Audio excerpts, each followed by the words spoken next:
ஓட்டர்களை வாக்காளர்களை வாக்குச்சாவடிக்கு கொண்டு செலுத்தி வாக்காளர்களை நீங்களும் மறவாது தவறாது சிந்தாது சிதறாது வாக்களிக்கின்ற சின்னம் இரட்டையிலே இரட்டையிலே இரட்டை என்று கூறி வாய்ப்புக்கு நன்றி கூறி நம்முடைய அன்பிற்கினிய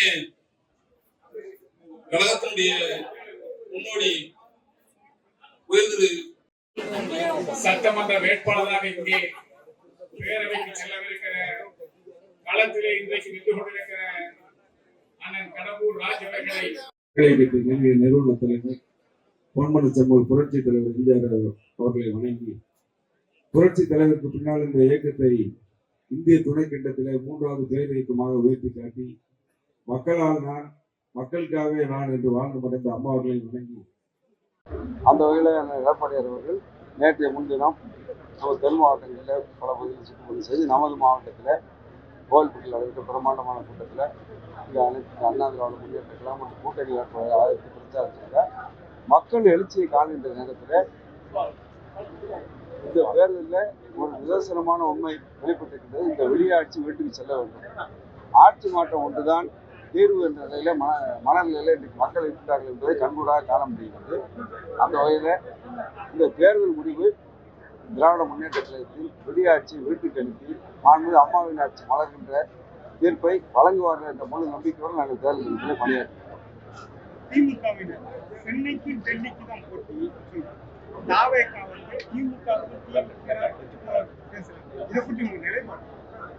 திராவிட முன்னேற்ற கழகத்துக்கு என்னைக்கு நான் முதல்ல இங்கே பேசியது போல பாரதிய ஜனதா அண்ணா திராவிட முன்னேற்றம் கூட்டணி அமைத்த உடனே தன்னிலை மறந்து ஒரு முதலமைச்சர் நீங்க ஏன் பாரதிய ஜனதாவோட நீங்க எப்படி கூட்டணி சேரலாம், ஏன் சேர்ந்தீங்கன்னு கேட்குறேன். ஒரு கட்சி தலைவருக்கு அழகா, ஒரு முதலமைச்சருக்கு அழகா, யாரோட கூட்டணி சேரலாம்? நாங்க போய் நீங்க காங்கிரஸ் கூட்டணி வச்சுன்னு கேட்க முடியுமா? அது அந்தந்த கட்சியுடைய விருப்பம். அது என்ன நிலையில அவர் தன்னிலை மறந்து முதலமைச்சர் சட்டமன்றம் வந்து கூட பார்க்காமல் நீங்கள் எப்படி என்ன பாரதிய ஜனதா கூட எப்படி கூட்டணி வைக்கலாம் வச்சுங்க அப்படின்னு கேட்டார். அது எங்க முதலமைச்சர் சிரிச்சுக்கிட்ட ஒரு முதலமைச்சர் கேட்கிற கேள்வி என்று சொல்லி கூட அன்றைக்கு பதில் சொல்லி அது விவாதமா வந்தது. ஆக அந்த எங்களுக்கு கூட்டணி அமைந்திருந்த திராவிட முன்னேற்றம் தான் ஒரு பதற்றம், இன்னும் சொல்ல போனால் ஒரு பயம், அதோடு தன்னிலை மறந்து தான் இருக்கின்ற கட்சியெல்லாம் நெட்டுப்பட்டு கட்சி, வந்த கட்சி, போன கட்சி, அமைப்புகள் எல்லாத்துக்கும் ஒரு சீட்டு 2 சீட்டை கொடுத்து அந்த அளவுக்கு கெஞ்சி கூத்தாடி எங்க சின்னத்தில் இல்லைங்க சில கட்சிகளை வற்புறுத்தி உதவி சொல்லுங்க. அவங்க இப்போ நாங்கள் எங்கள் கூட்டணியில் அமைச்சிருக்கோம், யாரையாவது நாங்கள் எங்கள் சின்னத்தில் நிற்கணும், அந்த சின்னத்தில் நிற்கணும், இந்த சின்னத்தில் யாரையாவது வற்புறுத்திருக்கோமா? அது கூட்டணிக்கு தர்மத்துக்கு அழகில்லை. அவர் கூட்டணி கட்சிகளுக்கு சீட்டுகளை அவங்களே ஒதுக்கிடுறாங்க. சில சீட்டு தான் அந்த ஒரு ஜனநாயக விரோதமாக சர்வாதிகாரமாக கூட்டணி கட்சியில் எங்களுக்கு சொன்னாங்க பாரதிய ஜனதாவுக்கு அடிமை என்று. ஆனால் இன்றைக்கு மக்களுக்கு தெரிஞ்சுட்டது யாரை அடிமையாக நடத்துகிறாங்க. திராவிட முன்னேற்ற கழகத்தின் கூட்டணி கட்சியில் அத்தனை பேரை அடிமையாக நடத்தி என்னென்ன தொகுதியில் தர முடியும், இத்தனை தர முடியும் சொல்லி என்னென்ன சின்னத்தில் நிற்க வேண்டும் என்பது வரை அவளை நிர்பந்தப்படுத்துகின்ற ஒரு துர்ப்பாக்கியமான நிலை திராவிட முன்னேற்ற கழக கூட்டணிக்கு ஏற்பட்டிருக்கிறது. எனவே இன்னொன்று சொல்லப்போனால் சென்னைக்கும் டெல்லிக்கும் தேர்தலில் இது எப்படி மக்கள் தேர்வு வரும். இன்னைக்கு நடைபெறுகின்றது சட்டமன்ற தேர்தல். இதில் டெல்லிக்கு என்ன சம்பந்தம்? இப்போ பாஜகவுடைய தலைமை டெல்லியில் இருக்குன்னா காங்கிரஸ் தலைமையில் கூட்டணியில் உள்ள காங்கிரஸோட தலைமை டெல்லியில் தான் இருக்கு. இப்போ டெல்லிக்கு 2 முறை கனிமொழியாக போனாங்க. ஏன் போனாங்க? எங்களை சொன்னாங்களே டெல்லியில் போய் முடிவு பண்ணிட்டு இவங்க கனிமொழியா காங்கிரஸ் கூட்டணி இழுவூரில் இருக்கின்ற நேரத்தில் திராவிட முன்னேற்ற கழக பிரதிநிதியாக கனிமொழியா டெல்லிக்கு போனாங்க. இது பிரதண்டாவாகும். சென்னைக்கும் டெல்லிக்கும் தேர்தல்னா யார் ஒத்துக்கிடுவான்? மக்கள்கிட்ட ஒரு எண்ணம் வரும்னா திமுக தலைவர் முதலமைச்சர் ஏதோ ஒன்று ஆகிவிட்டது என்ற எண்ணம் தான் மக்கள்கிட்ட தோன்றும். அவங்க எதை பேசுவது என்ன பேசுவது தெரியாமல் பதட்டத்தில் பேசுகிறார். இவ்வளவுதான்.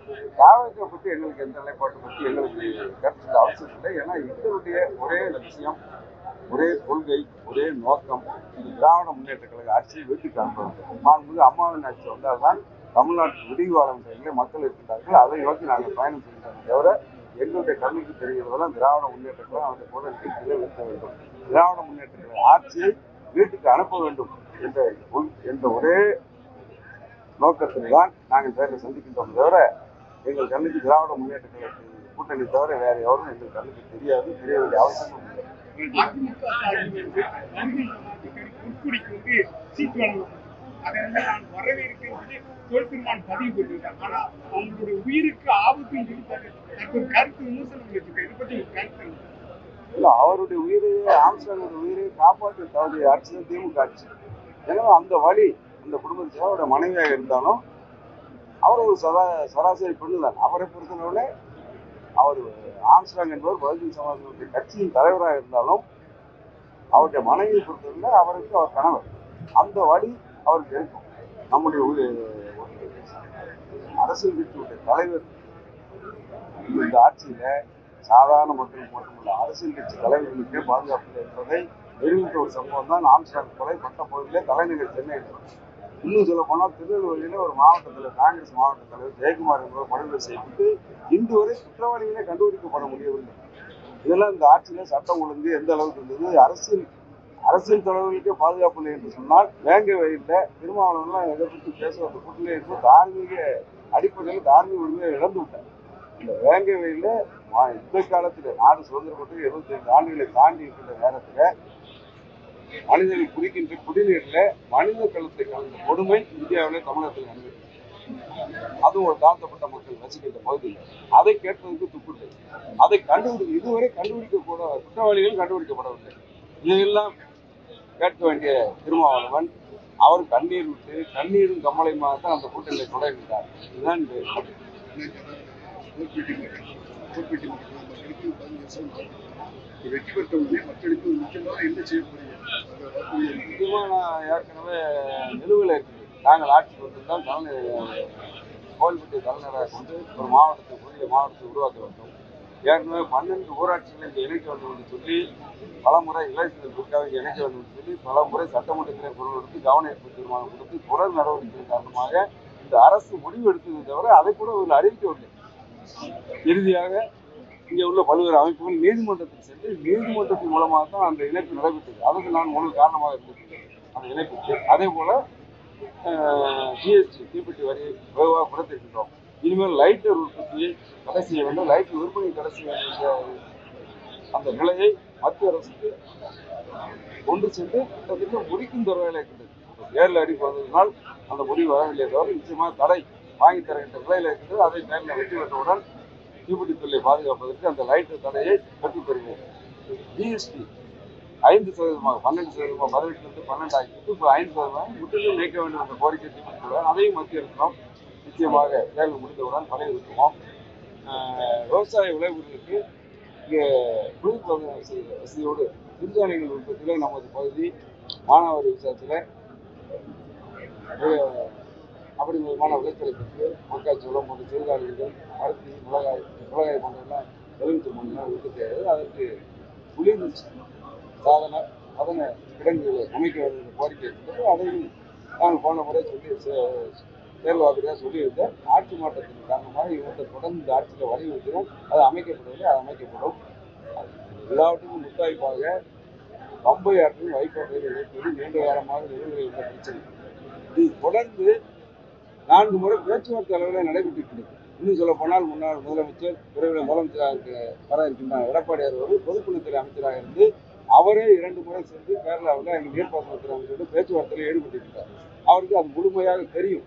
அந்த தெரிந்த காரணத்தினால் நேற்றைய முன்தினங்கள் வருகின்ற நேரத்தில் நான் சொன்னேன். உடனடியாக அவரும் இங்கே பேசுகின்ற நேரத்தில் பம்பையும் வைகோட்டையும் இணைக்கின்ற அந்த நதிநீர் இணைப்பு திட்டத்தின் மூலமாக சங்கரங்கோவில் பகுதியிலிருந்து செண்பக அணையிலிருந்து அந்த நீரை திருப்பி வருகின்ற நேரத்தில் சங்கரங்கோவில் கழிவுமலை கோவில்பட்டி இந்த கோயில் வழியாக அந்த வைப்பாறு நதிக்கு அந்த பம்பை ஆற்று நீரை கொண்டு செல்கின்ற ஒரு நீண்ட கால திட்டம் நதிநீர் இணைப்பு.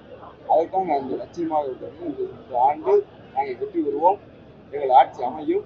கேரளாவிலும் தேர்தல் நடைபெறுகிறது. அங்கேயும் எந்த ஆட்சி அமைந்தாலும் அந்த அரசோடு பேச்சுவார்த்தை பற்றி அந்த திட்டத்தை பெறுவதுதான் முதல் லட்சியமாக மாப்பிள்ளை அவர்தான் சட்ட என்னுடைய காமெடி கூட அதிமுக பாஜக கூட்டணி அமைந்துள்ளது என்று முதல்வர் ஸ்டாலின் கருத்து அவர் சொல்றது அவருக்கு தான் பொருந்தும். ஏன்னா நான் சொன்னது போல திமுக கூட்டணி கட்சிகளை 4 சீட்டோ 3 சீட்டோ கொடுத்துட்டு எங்க சின்னத்தில் நிற்கணும்னு வலியுறுத்தி அந்த சின்னத்தில் நிற்க வைக்கிறாங்கன்னா அந்த வேட்பாளர்களை பத்தி என்ன உதயசூரியனுக்கு ஓட்டு கேட்கலாம். கட்சி வேற கட்சி வேற, அவங்க கேட்கறது உதயசூரிய ஓட்டு கேட்கணும். அப்ப யாருன்னா வேட்பாளர் யாருன்னா மக்கள் சொல்லுவாங்கன்னா அவர் மாப்பிள்ளை அவர், ஆனா போட்டுக்கு சட்டம் அந்த சட்டம்னு யாருக்கு பொருந்தும்னா திமுக தான் பொருந்தும். அதை மறந்து சொல்றாரு. அவதான் அதாவது மக்கள் கோரிக்கை வந்து கோல்பட்டி வந்து போக்குவரத்து நெரிசல் அதிகமா இருக்கு. ஏற்கனவே 3 முறை சர்வே எடுத்து ரிங் ரோடு ஒரு சுற்றி வரணும்னு 3 சர்வே எடுத்தாங்க. இது துறைச்சாமி இல்ல, அது சுற்றுச்சாலை. நீங்க சொல்றது ரிங் ரோடு. ரிங் ரோடு அந்த சுற்றுச்சாலை அமைப்பதற்கும் எங்கள் ஆட்சியில சர்வே எல்லாம் எடுத்துட்டோம். எடுத்து 2020 அந்த பணிகள் நிறைவேற்றது.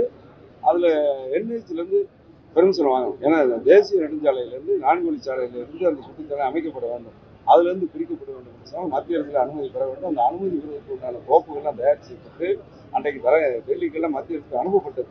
அந்த நேரத்தில் 2020 தான் அந்த பணி துவங்கி அந்த மத்திய அரசு ஒப்புதலுக்கு அனுப்பப்பட்டது. 3 மாதத்தில் தேர்தல் அறிக்கப்பட்டது. எனவே அதை கூட நான் சட்டமன்றத்தில் 2 முறை பேசினேன். எப்படி இங்கே நெடுஞ்சாலத்தில் கோட்டம் அமைக்க வேண்டும் என்ற கருத்தை வலியுறுத்தி அதை பெற்று தந்தோம். அதே போல இந்த சுற்றுச்சாலையை அமைக்க வேண்டும் என்ற கோரிக்கையை பலமுறை நான் சட்டமன்றத்திலே பேசியிருக்கிறேன். நான் செய்வதாக உறுதியளித்தார்கள். இவர் செய்யவில்லை. நாங்கள் வந்தவுடன் நிச்சயமாக அதை நிறைவேற்றோம்.